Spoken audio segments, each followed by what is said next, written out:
Hello, my friends. Lori Ashcraft here. I'm your host for Viva la Evolution, which is sponsored by Recovery and Resilience Solutions, a consulting and training branch of Crestwood Behavioral Health. And today we have an amazing guest with us, whom I consider a national treasure, Laura Van Tosh. And I'm just excited for her to share her story with you and her accomplishments. She leaves all of us with so much hope that we can all get through all of this and come out the other end in really good shape. So without babbling on anymore, I'm just going to say one more thing. Please subscribe. It will help us out a lot. A lot. And yeah, and we'd really appreciate it. So thanks a lot. Okay, here we go. The incredible journey of Laura Van Tosh.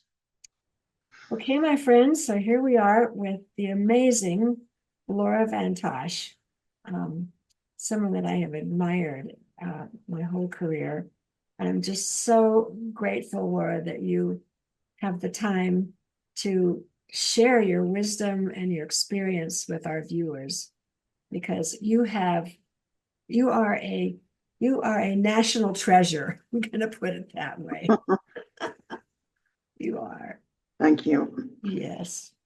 So to get started, usually I ask folks if they'd be comfortable sharing a little bit about their own recovery process, because I like to keep the idea that recovery is possible in the forefront. And what better way to do that than to hear people's stories? Are you comfortable just telling us a little bit about your recovery process? Sure, I'd be happy to. Well, first of all, thank you for having me. It's a real honor to speak with you. And I too have kept track of your career and especially in the area of recovery. So it's really a nice 360 to come back and see you and talk with you. Me too.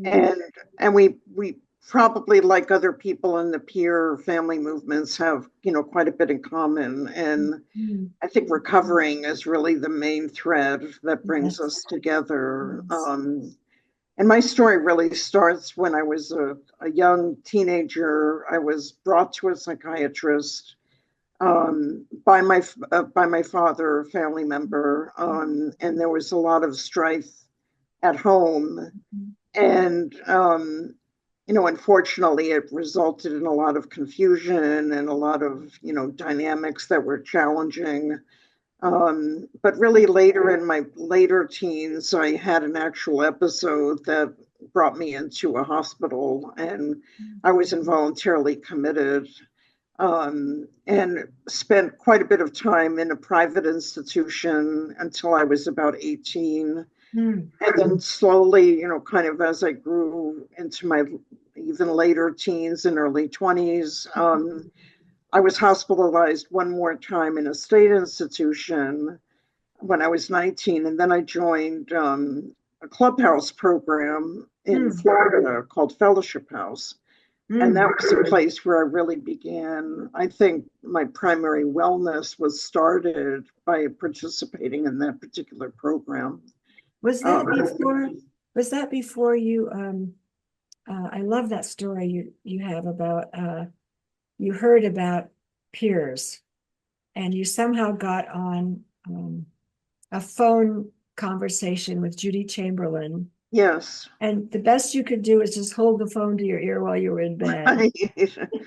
This was just a few years after I went to Fellowship House. Okay. I went back to Seattle after I was in Florida, which is where Fellowship House is located. And they really provided me with, vocational opportunities.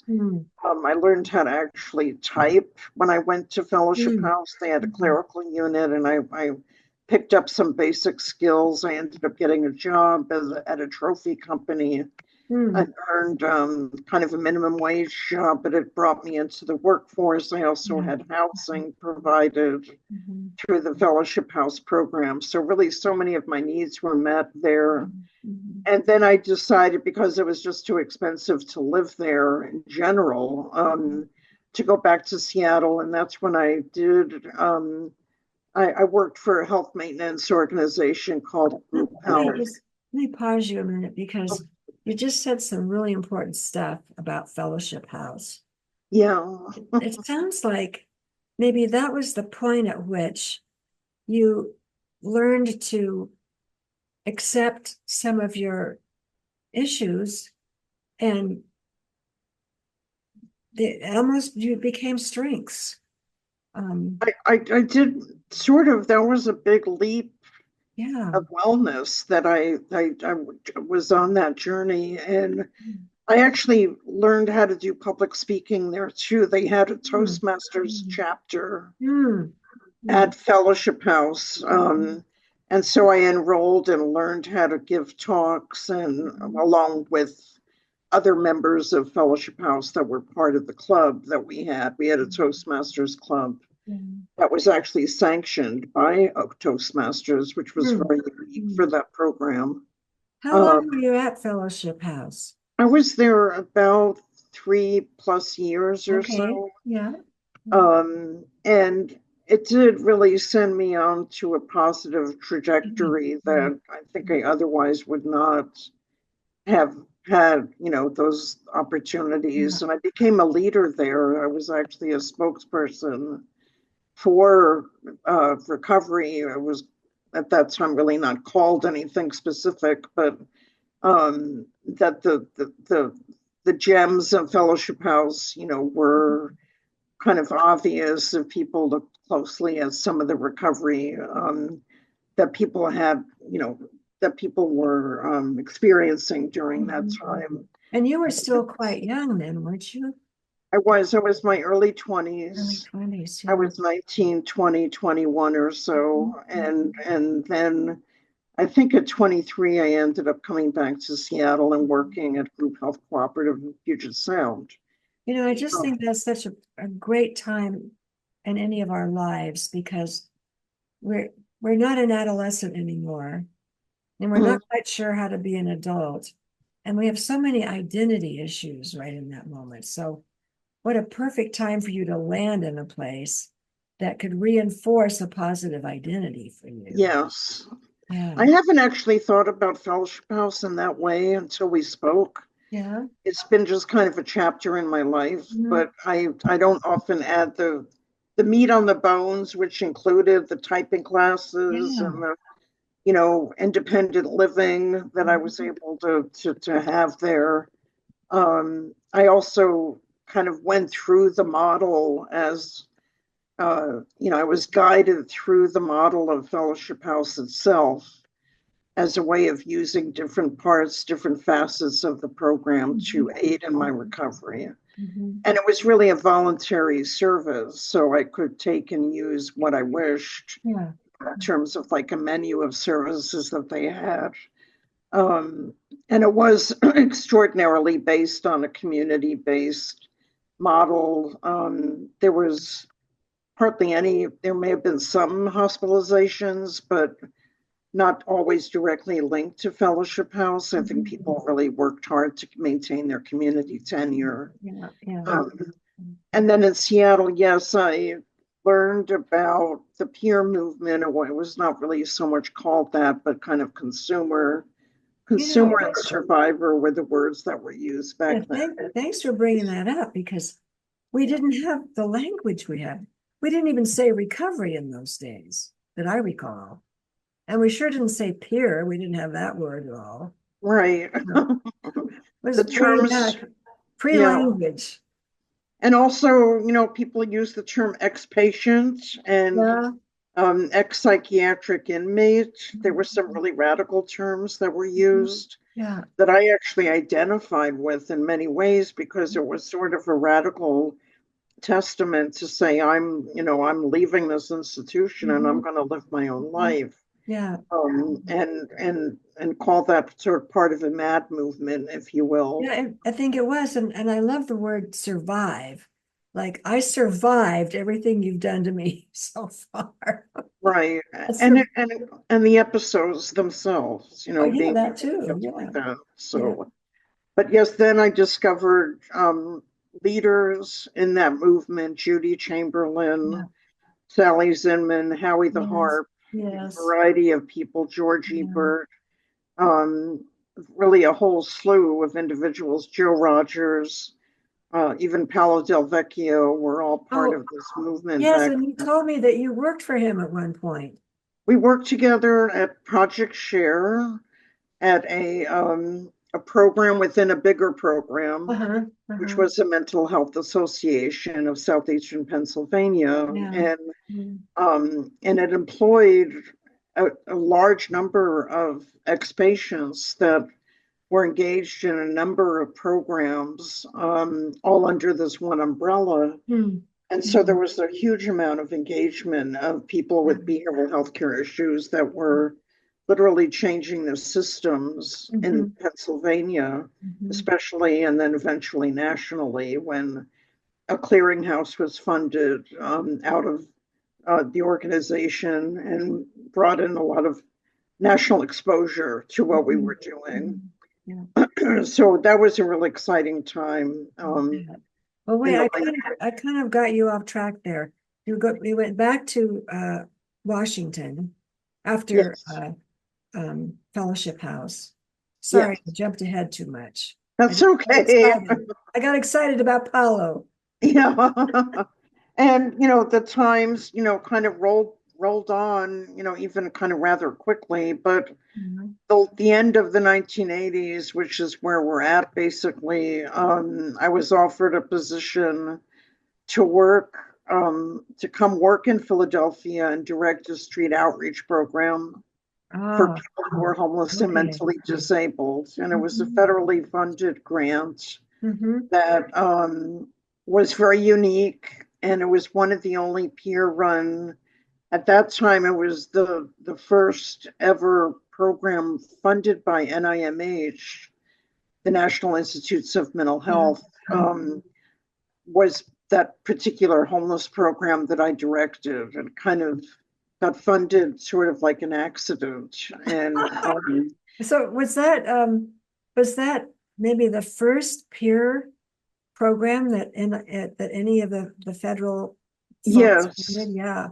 from Wow. what I understand, Yeah. yeah, it was Yeah. definitely. And Mhm. then not too long thereafter, they funded, large groups of other peer-run Yeah. programs. Yeah. But Did you that run into program, Ron Manderscheid at that point? yes, I met him in the late 80s. Uh-huh. He actually invited me. He tells the story so much better, but he invited me to the Washington, D.C. chapter of kind of these psychiatric sociological. Um, I forget the name of the group actually, but it was kind of like a brain trust of Ah, people yeah. that were studying human behavior and all kinds of other issues in the psychiatric system. And it was actually like a dinner, and it was fairly, reasonable size group of people. And he invited me to come and kind of introduced me as a person with mental health issues. And Mhm. we had a dialogue, and that was kind of an opening for Ron and his peer group, basically, to learn that there were people like me that were working in the field and really making change. And Mhm. Ron Mhm. really became a cheerleader for peer issues. And even up until today, he's Mhm. be great for you to have a conversation with him, actually. Well, I did. We did Oh, a podcast, and that's why he came to mind right now because he was saying, he was kind of in the bureaucratic, hierarchical stuff, and he started talking to what we now call peers. yes. He made a commitment. He said, "I'll never have another meeting that don't have peers in it." Yes, he sure did. And he was a role model. Yeah. And there were other departments within federal government that eventually followed suit, primarily because of what Ron did. Yeah, And I think so. we were very, very lucky to have someone like that in our corner. Yes. So they were, high, kind of heavy, times, um, but again, there were opportunities really to no end to really bridge between peer and psychological or psychiatric Mhm, environments and mhm, mhm. start making change within our systems. And that's really what ended up starting to happen. You could States, say that that's when we got our voice finally. We found our yes, voice. things were We can starting to voice. take shape. Yes. Yeah. And they weren't handed to us by any stretch. No. People had to really show themselves and Yeah. prove that they were able to make difference in their communities. Mhm. States around the country ended up giving peer groups at the local level a chance to organize within their state governments too, and Mhm. offices of consumer affairs were funded, and so there were Yeah. opportunities around Yeah. the country. Finally. Yeah. Yes, yeah, it Mm. was great times during that period. Was that about the time when you met David Oakes and began working with him, or was that later? That was we were aware of each other during that time, Mm. and then later, I've maintained a connection with him when I lived in.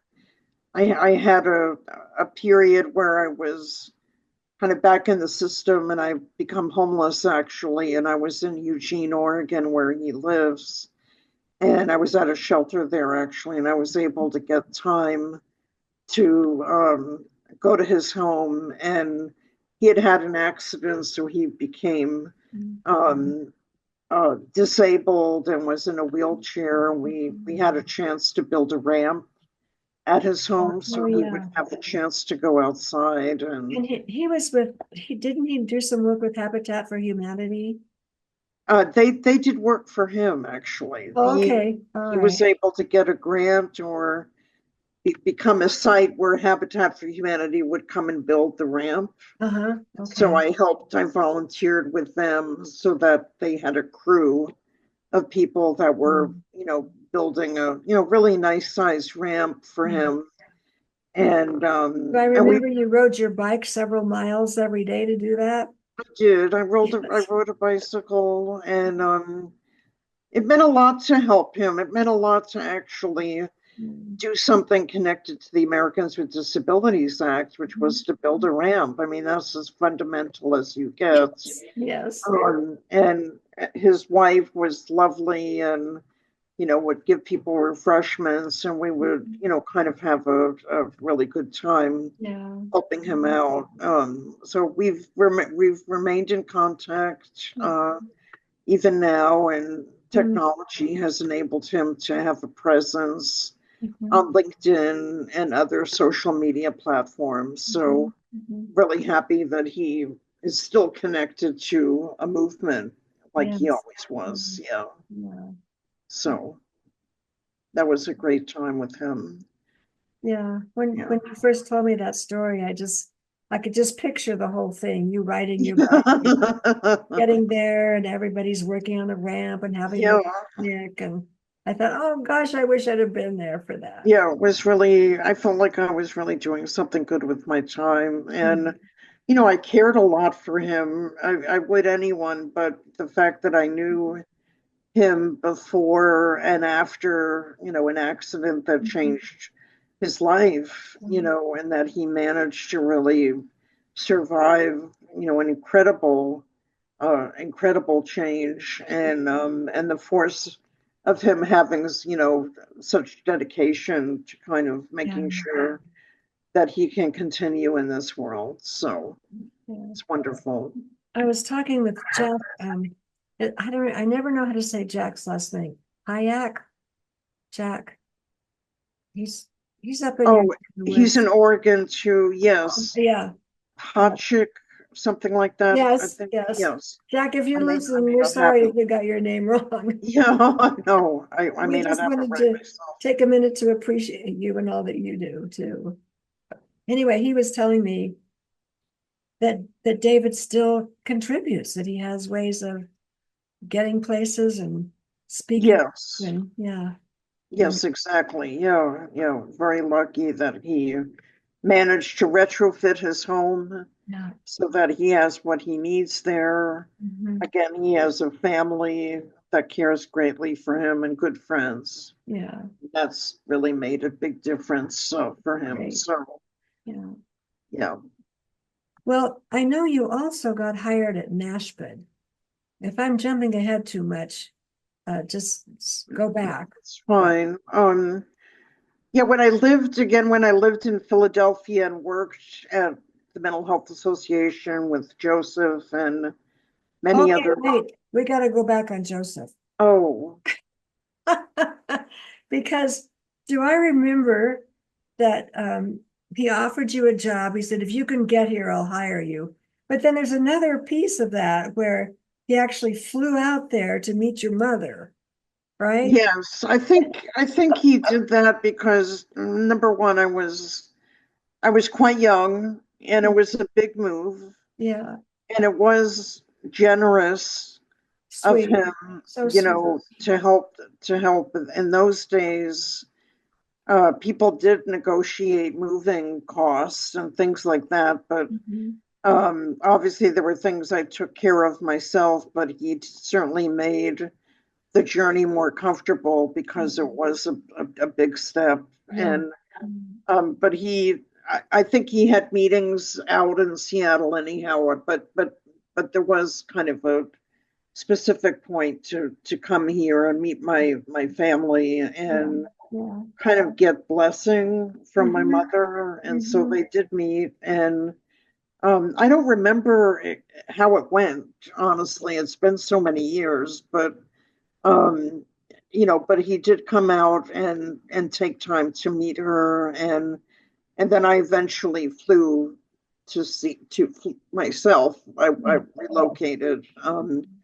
So it was a gesture that doesn't often happen. Right. Yeah. So I was fortunate that he put a lot of care into my being able to make a smooth transition, Mhm. which was, Yeah. and I had a job that I really enjoyed, so it was a great opportunity. And even though I enjoyed the job I had, I still felt like there was something calling Mhm. me to Mhm. go and do this particular Mhm. program Mhm. and to really get started as a program administrator and Mhm. someone that needed to be concerned with evaluation and research and Mhm. showing that what we were doing was actually making a difference. Mhm. And then also being a spokesperson for peer-led programs. Yes. I ended up going to Washington, D.C. Yeah. Several times to kind of speak on behalf of peer-led services and serve on committees that kind of like what we mentioned about Ron Manderscheid, having opportunities to sit on committees and Yes. so forth. And I began doing that, and it enabled me to develop kind of national exposure Mhm. Mhm. that I otherwise wouldn't have. And I became, really interested in what was happening in Washington, D.C. at that level, which was the national level. And that's brought me into contact with, as you mentioned, NASHBID, the National Association Mhm. of State Mental Health Program Directors. And didn't you go to work for them even? I did, Oh, okay. yes, I That's did. good. And that was, again, part of the whole idea of gaining a national, presence. And it was a huge opportunity. There were so few of us working in those organizations that I really felt that I did feel a bit alone during that time because I was kind of the only person Mhm. employed in a position where I was self-identified Mhm. as being a person with mental health issues. Um, but it was exciting too. Yeah. And I'm glad I was sort of, courageous enough to do it, even though I was kind of on my own. Mhm, mhm. Today, they have a few people working there now who are self-identified peers, Mm, which is far mm. more than what I experienced. So I'm very happy for those people that are Yeah. working there Yeah. today. And also really glad that the organization has remained concerned with peer issues. Oh, yeah. Yeah. So that to me is a good thing. And Definitely. but I did learn a lot. I think also the peer community was also still trying to figure out what the peer movement wanted. There's Mhm. always been kind of tension Oh, within, yeah. so and today even there's still kind of moments of that, but I think there's people employed now in different roles that are having much more of a national focus, which Hmm. is I think so wonderful. too. Yeah. So was it when you were at Nashput, is that when you took on the Olmsted situation and really were the person behind making that happen? Well, first of all, I think I kind of like, don't quite think like I made it happen because there were, you know, legal entities, attorneys and social justice Mhm. organizations that were really doing the heavy lifting. Mhm. I feel like if I had any contribution, it was to really get an understanding of what Olmsted is, Mhm. and what it was and what it was meant to be, and to Well, and to wait, really, wait. Let's explain that to people who probably have heard the oh, term, what, don't really yes. know what it is. Well, Olmsted is actually the last name of a governor in Georgia, and it was a case that was, again, fought in the courts, if you will, by social justice organizations. And if you go to olmsted.org, olmstead.org, you'll get everything you need to know about what that case was and who was behind it. And but there were two women who were, um, pardon the expression, but they were locked up in a state psychiatric hospital for people with mental illness. Mhm. And even though they had developmental disabilities, and I think they were also labeled, if you will, as having mental health problems, but they were there for several years and they wanted to go home Mhm. to live in the community. And their names were Lois and Elaine Wilson and Lois Curtis. Mhm. And they were, lovely people that really just, felt that it was time to be in the community. Mhm. And they were determined, able, and ready to come home, but they didn't have placements in the community. They didn't have enough services in the Mhm. community for them to go to. So they Do you were remember helpless. about what year this was? You know, I, oh, the case, now I have to remember what year it was. It was actually an ADA, Americans with Disabilities Act Yeah. case. It was under, I think it was 1999, I believe. I can look it up. Okay. Yeah. We may want to put that in the postscript of this Okay. Okay. webcast. Yeah. I know I that was ADA was 1990, so I think it okay. was That would after be that. after that. Yeah. And so anyhow, there were not enough services for them in the community, and so they sued. And that's what Now, this how did they case is do that? I about. mean, how do two little ladies with multiple disabilities, how did they Yeah. get that to happen? Well, actually, there were people that would come into the institution. I don't know the actual, there probably is a story of how that actually literally how it happened, but Yeah. there were people who would come in to the hospitals like they do today Mhm. and investigate, areas of concern Okay. that are usually brought by family members or by the patients themselves. Mhm. Mhm. So I think that through the course of that, this emerged as a real issue. And they were emblematic of other people who probably were ready to go too. So Mhm. they were kind of the people willing to be in front. And the issue is really about, in a way, least restrictive setting, that the Mhm. case was really about ensuring Mhm. that that services could be and should be provided, that people should not be segregated because the state says we don't have the resources to provide, but Mhm. that the state needs to find a way to do that. So there was really a rallying cry, a civil rights cry that this Mhm. case was critical. Mhm. And so many people we know now, even today, are in the hospital sometimes longer than they need to be. And that, Often. that comes up, Mhm. time and time again. Clearly, there needs to be folks from the protection and advocacy world that need to go into these institutions to discover that there are people ready to go. Mhm. It's more than turning a light switch on, and Right. saying, "Oh, But we have," it calls on the systems to create resources in the community, right, because otherwise there's no place to have people come out to that's decent. right. So, It's had become a very, big problem, and it was a watershed event. This case still, still has legs, if you oh, will. no. People know what Olmsted is just by using the name. Mhm. Some people say really they should be using the name of the women, Lois and Oh, Elaine, because it's right. really their case. And, Yeah.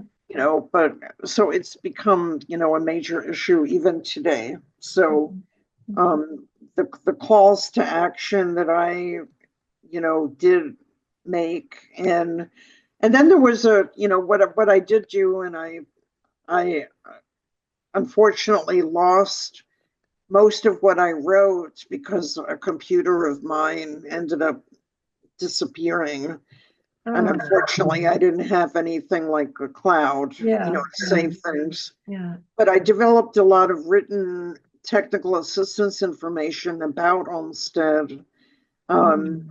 so that people, like fact sheets, so that peers and families even, could understand what the law Mhm. was and Mhm. what the implications are, how to get involved in your own state so that you can start advocating Mhm. for this, and making sure that your state has a state plan for Mhm. implementation of Homestead. So it's still, an area of concern. We still have Oh, people, yeah. the census around the country of our state hospitals indicate that we need more beds, is what people say. And I have to admit that, I stop short before I talk about beds in that kind of light, that, what we really need are community-based opportunities so people Yes. can stay out of the bed. We do need beds, but we need them in apartments and places Right. where people can live in the community, not more in the hospital. Yeah, that there's a balancing act there. Yeah. And so now, even with, the tension around our election, uh, I don't know what will happen exactly, but I'm sure that there'll be, a need for very determined advocacy to maintain Yeah. the Mhm.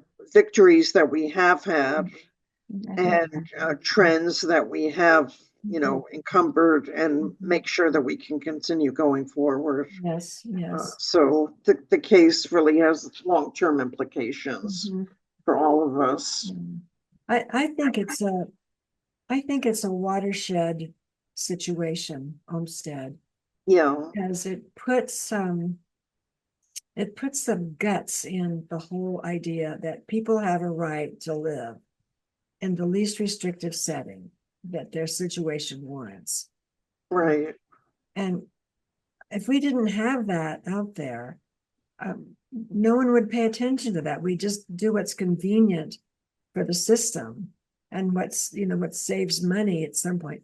It really doesn't save any money because the higher levels of care are so expensive. We Yes, could get people to lower levels where they had more freedoms. I mean, just be so much. right, Yeah. right. So that's the challenge that we have today. And I do think things are better than they always have been. But that's not been because it's just been a miracle by itself. Yeah. Things are better because people have fought tooth and nail, Yeah. and I think that challenge is still there for all of us to Mhm. eat. Mhm. And so I'm looking forward to making sure that we can continue to Yeah. advocate. And I'm glad you're there doing that. That gives me hope. Yeah, all right. Yeah, thanks. Yeah. Um, so after Nashpa, did you go back? Didn't you work in Western State Hospital? Was that after Nashpa?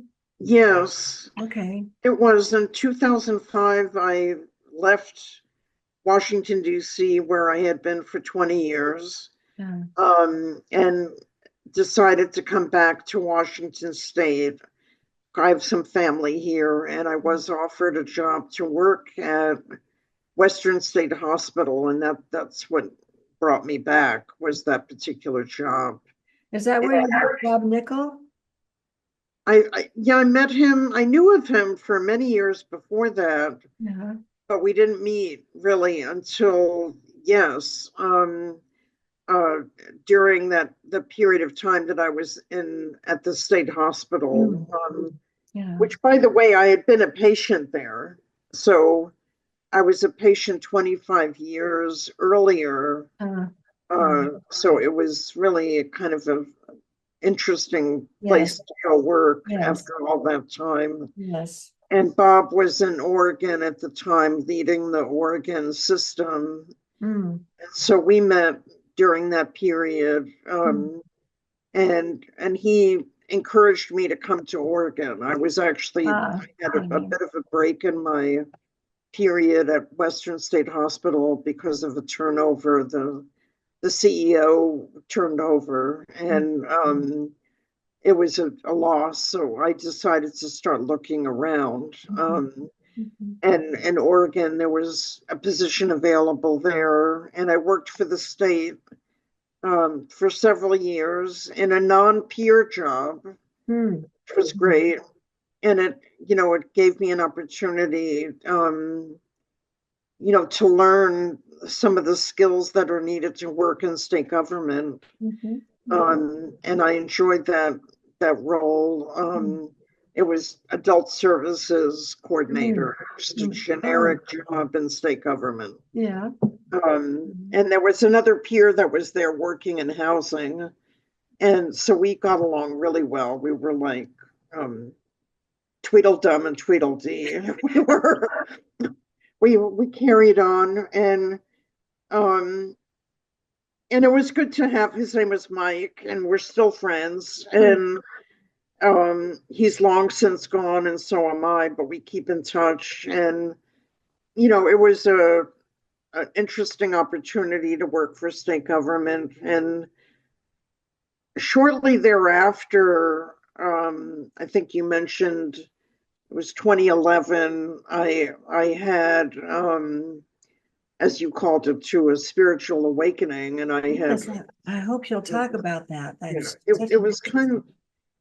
it's a little hard to describe, but actually, what was going on was that I was going through some pretty big medication issues back then, and I was taken off of a medication that I was on for many, many years. Mhm. And I think mistakenly, I wasn't given anything else. So I ended up Mm.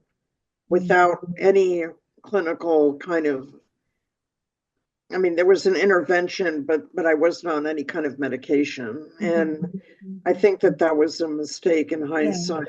But so I did have kind of an awakening, and um, and it was, it was kind of interesting. I was very focused on my health.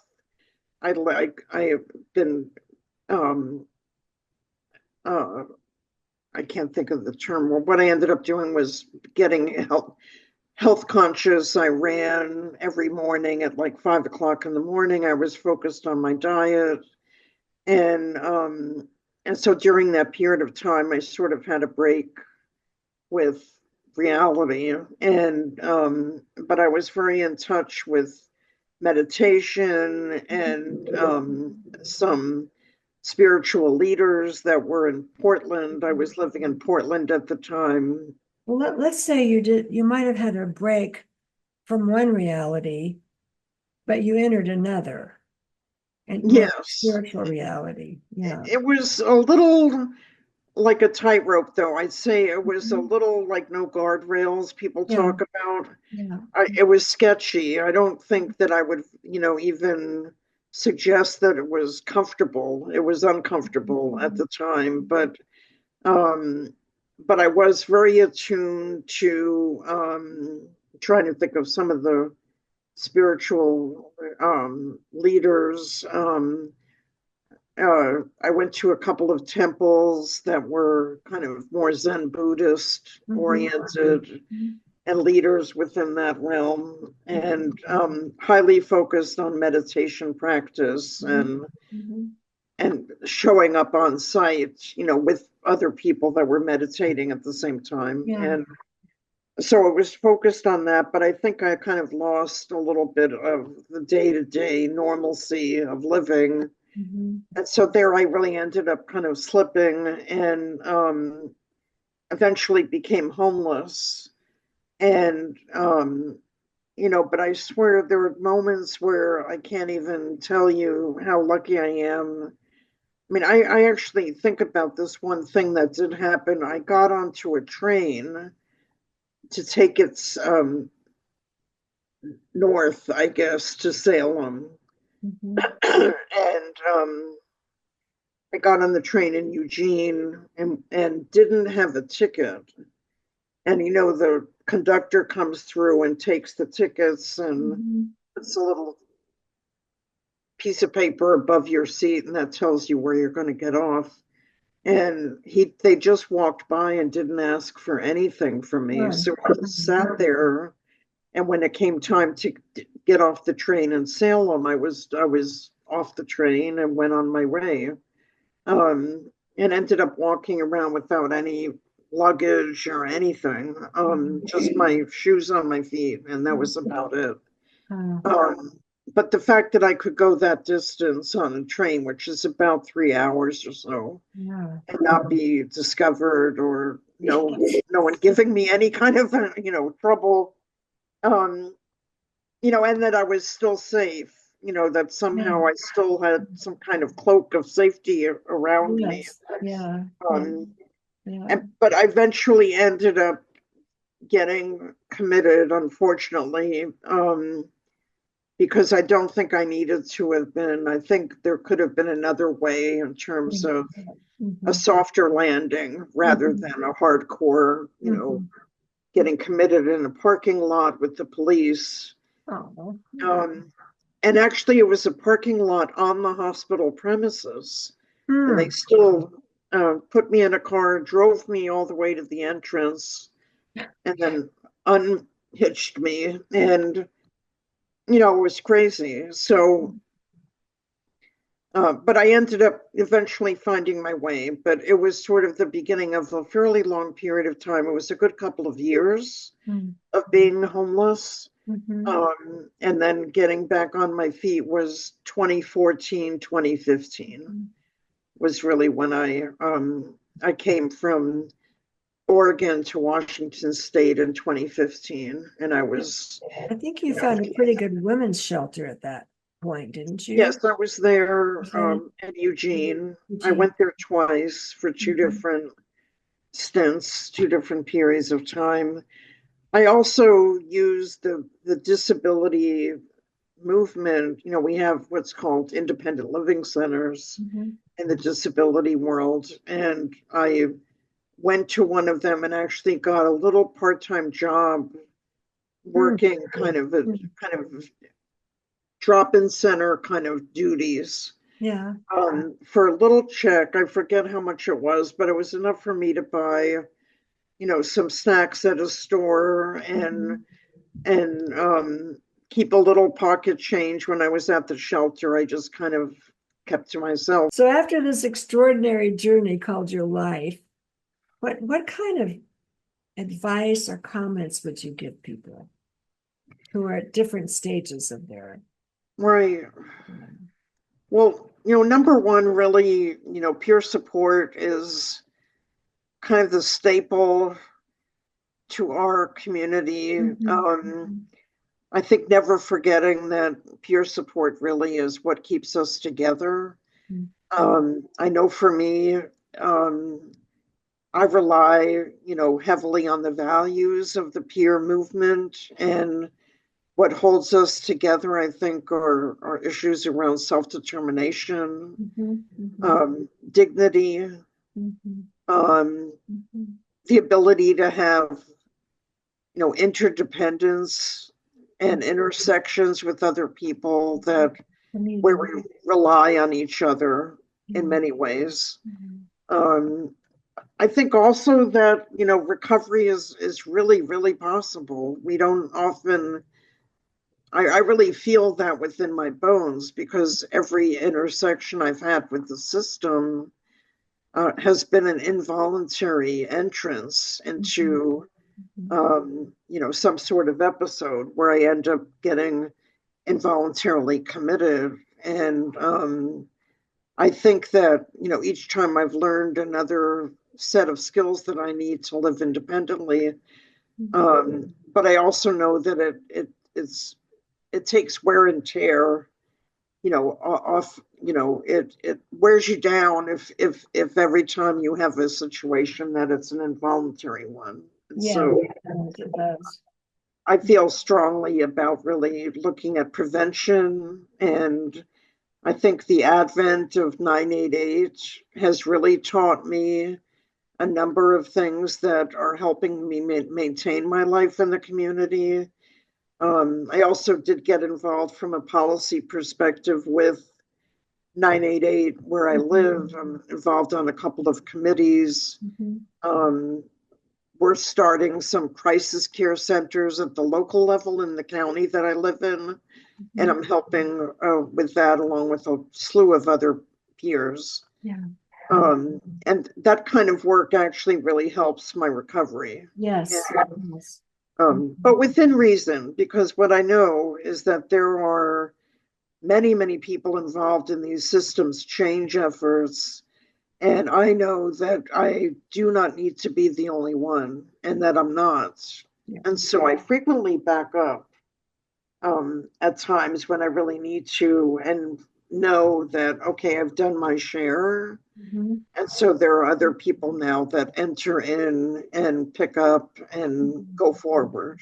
Um, so I think that's you know, at our age, um, whatever we can pass down to the next generations is important.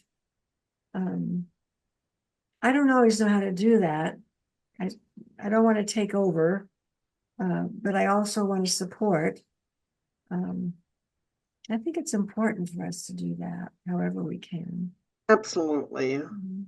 And Mhm. one thing I'm doing now, which is really exciting, I think is part of being a peer in a long-standing movement, is that I'm mentoring people in kind Mm. of structured ways.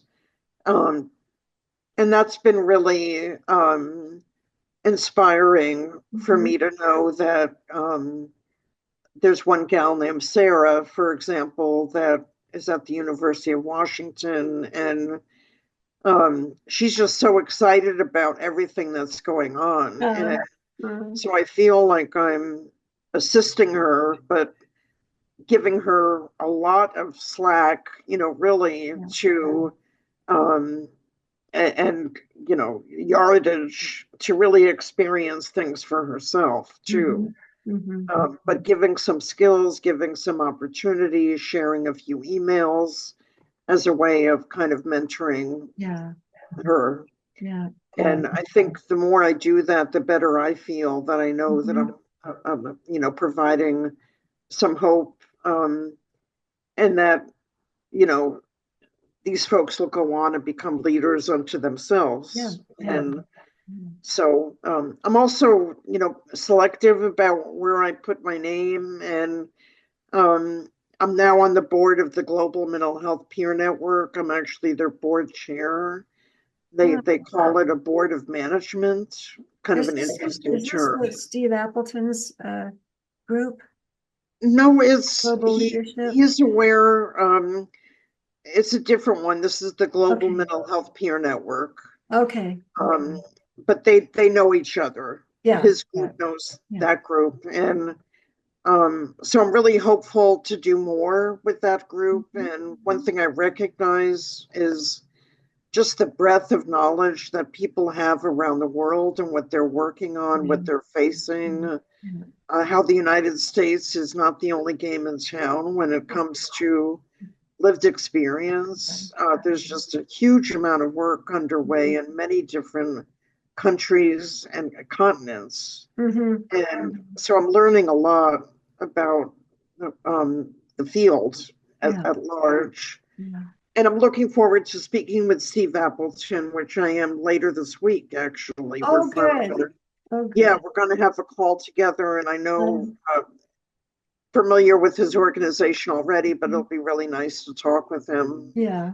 Yeah. And so, I'm now, spreading my wings a little bit. So it's a new thing for me to be involved at that level, but they're excited because they really appreciate what the United States has done and that we have a lot of connectivity.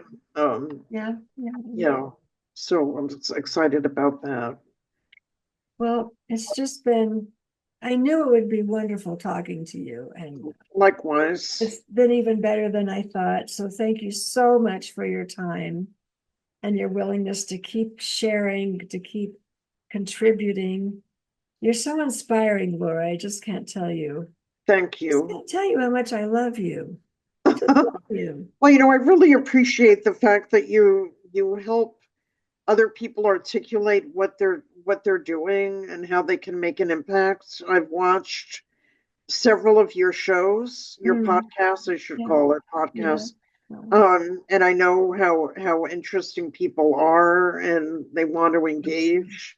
yeah, And you're kind of a light, for people to shine a little bit and yeah, share the wealth. yeah. So I'm I glad love to doing be it. here. I love helping people get their stories out there. Um, the more we Yes, listen to each other's stories, the more healing we spread around. absolutely. Yeah, the more hope we have. Well, thank you. Thank you so much, so much. It's been a pleasure.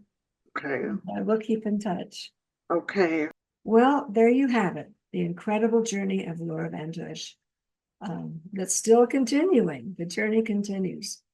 Um, I know you had to be inspired by all of that. It's just amazing. So thank you for joining us, and we'll see you next time.